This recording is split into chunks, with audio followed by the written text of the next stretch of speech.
Welcome to the Reality Check podcast. I'm Zachary Phillips. I want to talk about the idea that we never truly arrive. Or, I suppose, the concept of delaying our happiness to some undefined or even defined future state. It's very easy for us to look at our lives as we are now and want, crave, desire something more. A new job, new car, a partner or a better life. Want something different to achieve a personal, physical, financial goal.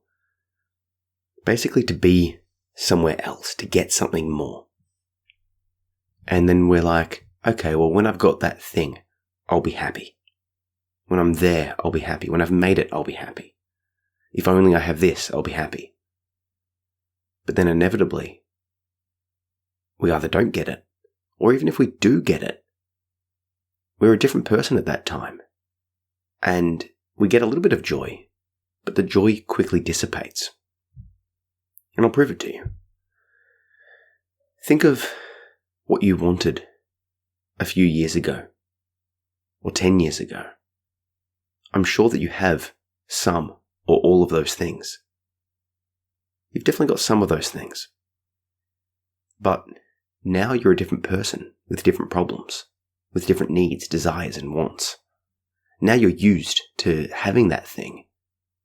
Your life has upgraded.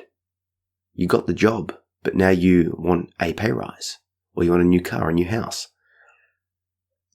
It's very easy to think that getting something will fix all of our problems, but the reality is it won't.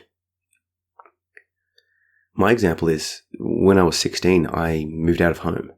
I was surviving off government handouts and charity and working, and it was a tough existence just to get through school. And I wanted to live in a place that felt safe. I wanted to be able to enjoy my life. I wanted to have a job that I enjoyed. There was a bunch of things that I wanted. And now I have a lot of those things. But now I've got different problems. I've got a family. I've got a partner. I do feel safe. I've got a job I like. But there's all these other things that I want. I wouldn't mind getting a car. I wouldn't mind living in a house that I own. There's things that I would like to have that I don't have. There's goals that I would like to achieve that I haven't yet achieved. And it's very easy for me to go, okay, well, when I've got those things, I'll be happy.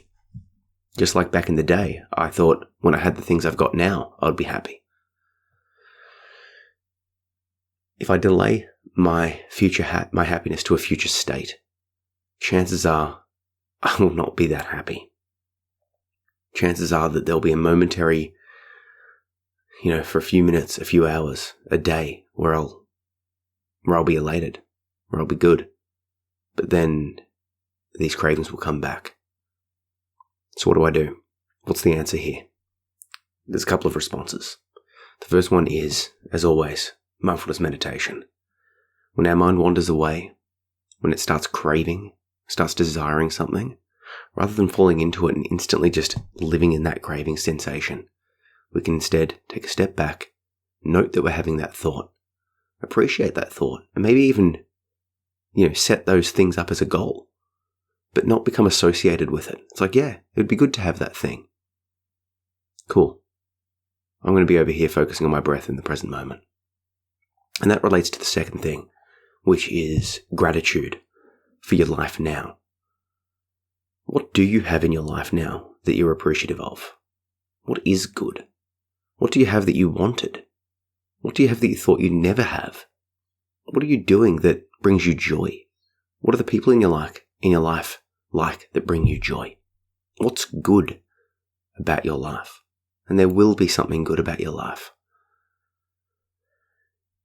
When your mind wanders to the future, to this craving state, yeah, that's telling you something, that there's always somewhere to go. There's always goals to hunt for. I agree.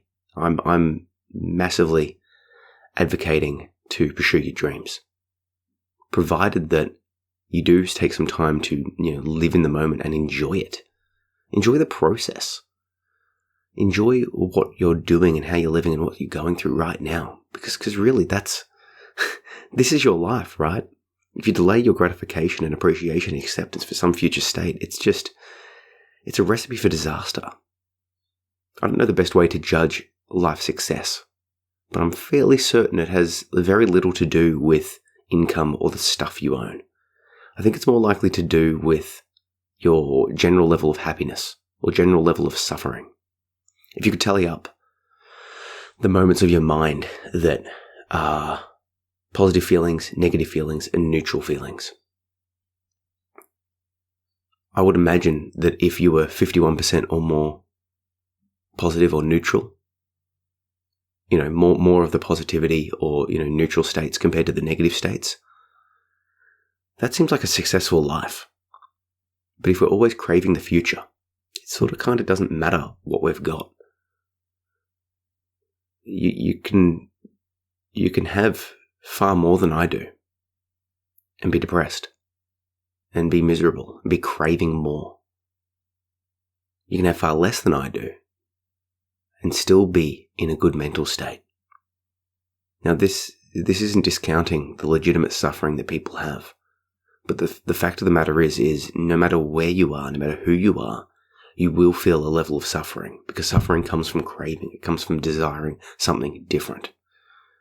So even if your life is objectively better, if you're in that 1%, now by the 1% I don't mean the 99% versus 1% of richness in the world, the inequality sort of thing. I mean, if you're in a Western country that's got a society that's functional, that has roads that operate and hospitals that work and the lights that don't falter, and you're not at war, and you have opportunities, or at least some opportunities for advancement, for growth. You can find work, you can put food on the table, right? Even if you've got all of those things, you're generally healthy. There's still things that you're going to want. There's still things you don't like about yourself. There's still things you're going to crave. And therefore, you'll still be suffering. I had this realization. I was playing with my 4-year-old. And it just clicked. It's like, this is the time. You've got a family. These are the things you'll look back on with fondness, with joy.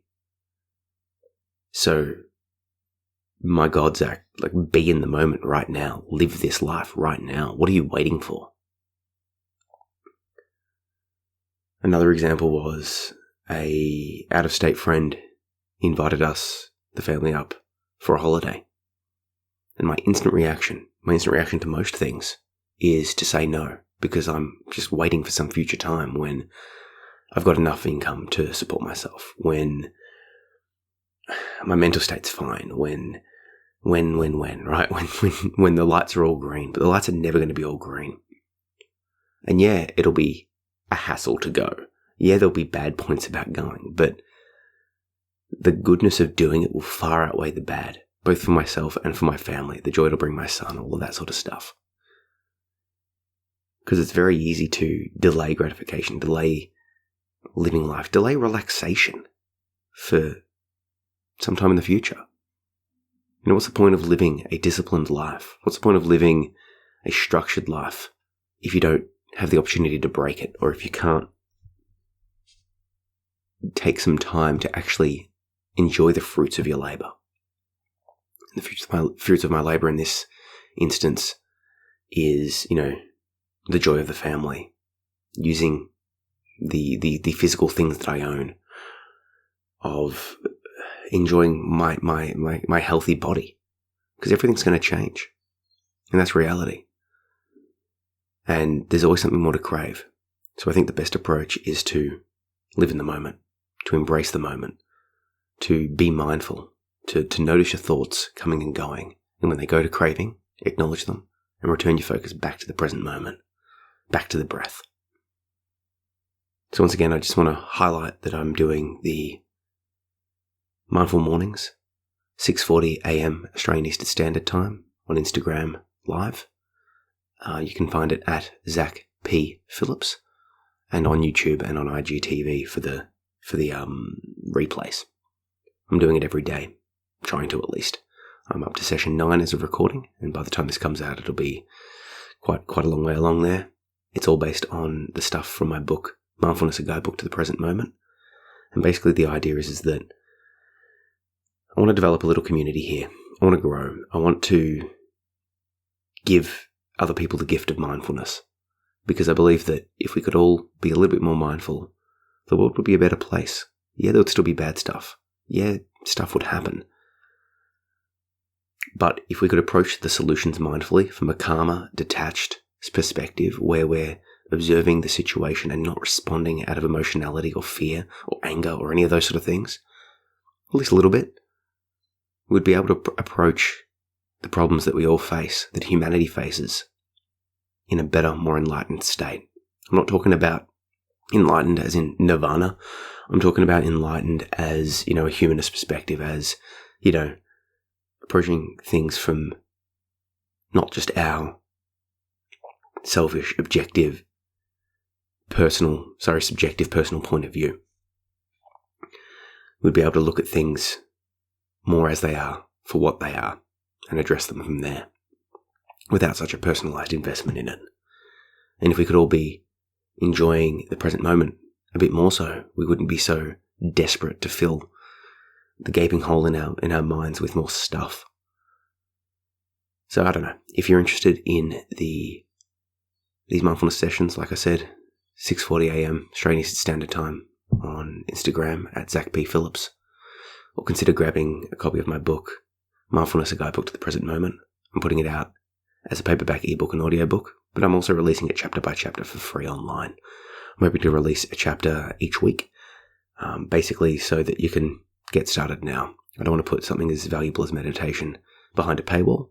But that said, if you want to own it all right now, if you want to enjoy having a copy and getting it and supporting what I'm doing, the option's there too. Anyway, have a great day. And I really mean that. Have a great day. Find something today that you enjoy and, embrace it. Live in it. Be in that moment. Even if it's only for 1 minute. Yeah? Cheers.